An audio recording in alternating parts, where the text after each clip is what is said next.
আমি বুঝতে পেরে গেছি এরা কোনো সাধারণ শিনোবি না, এদেরকে দেখেই বোঝা যাচ্ছে। আর এদের মধ্যে থেকে একজনের কাছে শারিঙ্গান আছে, তার মানে হলো সে একজন উচিহা, ঠিক সাসকের মতো। সাসকে যাকে মারার কথা বলেছিল এটা কি সেই নাকি? আর তারপরেই নারুতো জানতে পারে যে এরা দুজনে নারুতোর নাইনটেইল ফক্সের জন্য এসেছে। ইটাচি নারুতোকে বলে যে নারুতো তোরা আমাদের সাথে আসতে হবে। আর ঠিক তখনই আমাদের একটা ফ্ল্যাশব্যাক দেখানো হয়, যেটা সাসকের ছোটবেলার সিন ছিল, যেখানে আমরা দেখতে পাই ছোট সাসকে ইটাচিকে বলছিল ওকে শুরিকেন জুৎসু শেখানোর জন্য, কিন্তু ইটাচি সাসকেকে নিষেধ করে দেয়, ওর কাছে টাইম নেই। এটা বলার পরে ইটাচি সেখান থেকে চলে যায়। তারপরে সাসকে ওর বাবা মায়ের কাছে যায়, আর এরপরে সাসকে একাডেমিতে গিয়ে সেখানে ট্রেনিং করতে শুরু করে। কিন্তু ট্রেনিং করতে করতে রাত হয়ে যায়, সাসকে বুঝতেই পারেনি যে এত দেরি হয়ে গেছে। এই জন্য সাসকে তাড়াহুড়া করে বাড়ির দিকে যাচ্ছিল, কিন্তু তখনই হঠাৎ করে সাসকে নিজের সামনে কিছু দেখতে পেয়ে অনেক বেশি ভয় পেয়ে যায়। আসলে সাসকে দেখতে পায় যে ওর সামনে উচিহা ক্ল্যানের মেম্বারদের লাশ পড়ে রয়েছে, যাদেরকে কেউ মেরে ফেলেছে। একটু সামনে যাওয়ার পরে দেখতে পায় যে ওর আঙ্কেল আন্টিকেও কেউ মেরে ফেলেছে। এই কারণে সাসকে তাড়াহুড়া করে নিজের বাড়িতে যায়, কিন্তু সেখানে যাওয়ার পরে সাসকে যেটা দেখতে পায় সেটা দেখার পরে সাসকের দুনিয়া একেবারে উলটপালট হয়ে যায়। সাসকে দেখতে পায় যে ওর বাবা মা কেউ মেরে ফেলেছে। তখনই ছায়ার মধ্যে থেকে কেউ বেরিয়ে আসে, যেটা আর কেউ ছিল না, ইটাচি উচিহা। ইটাচি তখন প্রথমে সাসকের উপরে শুরিকেন দিয়ে আক্রমণ করে, তারপরে সাসকের উপরে সুকুয়োমির ব্যবহার করে, আর সাসকেকে ওই সবকিছু দেখাতে শুরু করে যে ইটাচি কিভাবে উচিহা ক্ল্যানের মেম্বারদেরকে মেরে ফেলেছে, আর কিভাবে সাসকের বাবা মাকেও মেরেছে।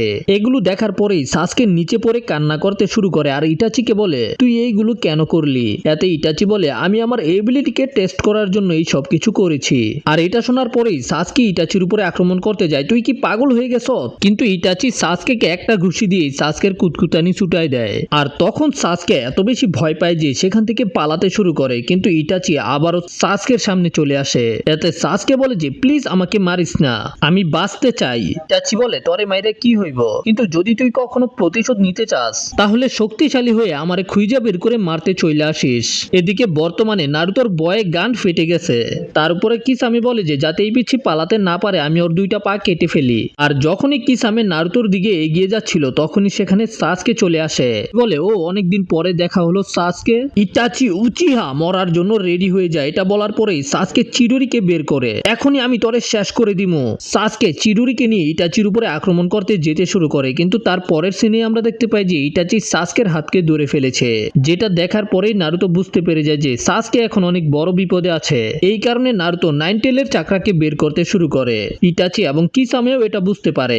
ইটাচি এদিকে সাসকের হাতকে ভেঙে ফেলে, আর কিসামে নিজের তলোয়ার দিয়ে বাতাস করেই নারুতোর চাকরাকে গায়েব করে দেয়। আমরা জানতে পারি কিসামের যে ব্লেডটা আছে সেটা চাকরাকে খেয়ে ফেলে। কিসামে বলে যে তাহলে তোর পায়ের আগে তোর হাতকে কাটতে হবে যেন তুই কোনো জুৎসু না করতে পারো। আর এটা বলার পরেই কিসামে যখন নারুতোর উপরে আক্রমণ করতে যায় তখনই কিসামের সামনে কেউ চলে এসে সেই অ্যাটাককে থামিয়ে দেয়, যেটা দেখে মনে হচ্ছিল যে একটা সামানিং জুৎসু।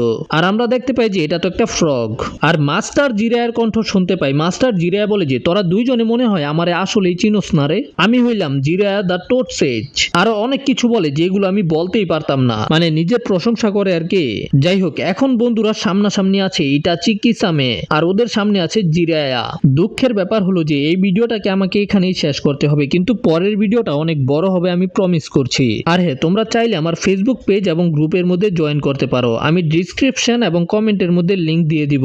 দেখা হবে পরের ভিডিওতে, সেই পর্যন্ত টাটা, বাই বাই।